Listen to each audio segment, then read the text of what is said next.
Namaskar students. Today we have study about Ohm's law.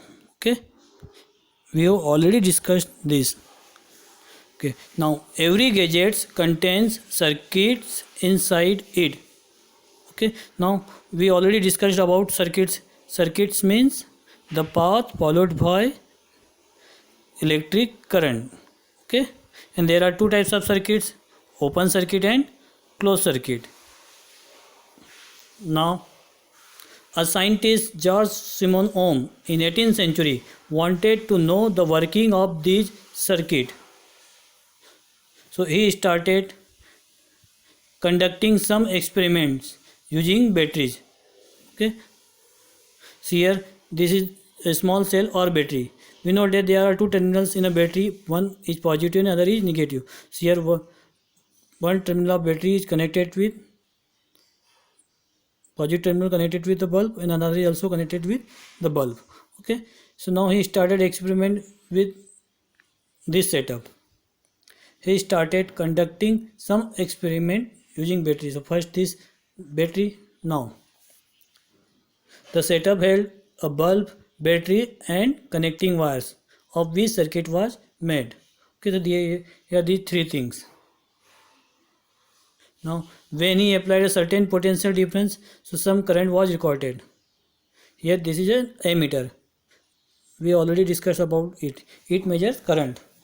So when the potential difference increases with the help of battery, so current is also increases. So he saw that on increasing the potential difference there was an increase in current, and on decreasing the potential difference there was a decrease in current. Okay, so he started a mathematical approach on his observations. So for every value of applied potential difference, he plotted the value of current on a graph paper.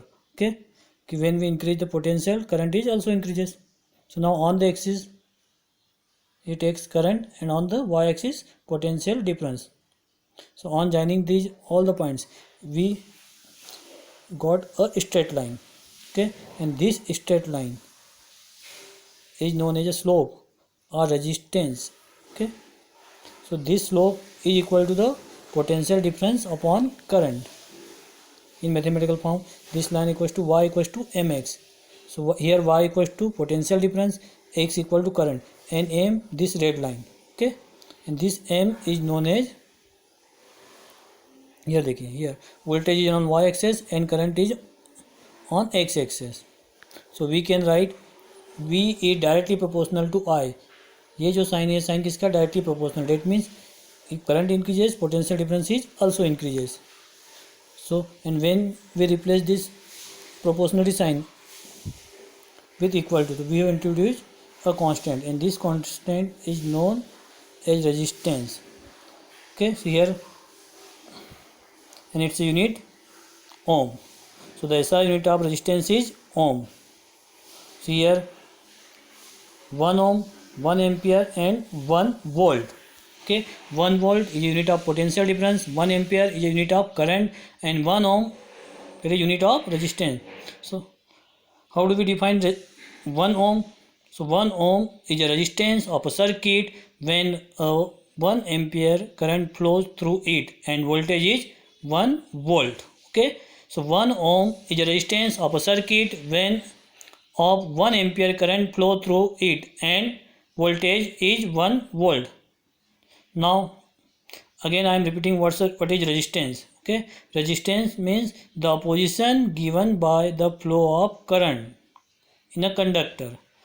Okay, current को flow होने से जो oppose कर रहा है वो conductor की property जो करंट को फ्लो होने से अपोज करेगी, इसे हम कहेंगे resistance. Okay, now see here, consider in a race in which electrons have to travel from on the terminal of battery to other. Okay, suppose electrons flow हो रहे हैं, and current means flow of electrons.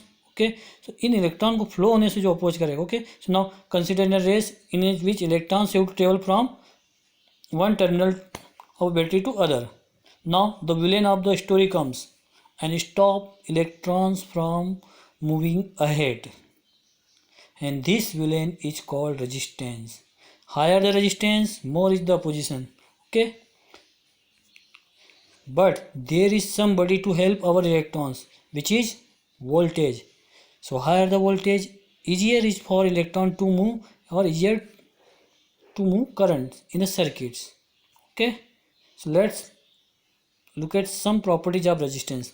The first thing, that resistance is constant only if temperature remains same. That means Ohm's law is valid only when the physical conditions of any conductor remains unchanged. The physical conditions means the first condition, that the temperature remains same, and like the length of conductor, area of conductors remains unchanged. Okay, so these are the factors on which the resistance depends. Actually, there are four factors. First, length of conductor. Second, area of cross section, and temperature. Okay, now it also varies from one material to other. So resistance is varies for copper, for aluminum, for silver, and we know that silver is the best conductor. So its resistance is very low. Now here, some materials are highly resistive to the flow of electrons, while the others allow easy flow. There are three categories of material: conductors, in which current flow easily, then alloys, and after that insulators. So resistivity of insulator is very high. They are more resistive. Now mathematical expressions of Ohm's law. First statement here: if the physical conditions of any conductor remains unchanged, then current flowing through a wire is directly proportional to potential difference applied across its end. I am again repeating: if the physical conditions of any conductor remains unchanged, then current flowing through a wire is directly proportional to potential difference applied across its ends. And this statement is valid under a constant temperature only. Now here V equals to IR, so I equal to VR and R equal to V upon I, where V volts or potential difference, I current measures in amperes, and R resistance.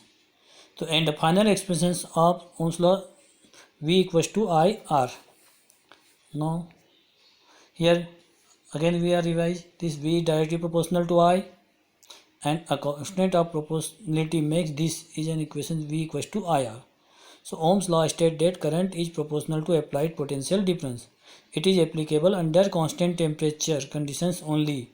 Resistance is the property of any material which opposes the flow of electron through it, or flow of current, and its SI unit is ohm.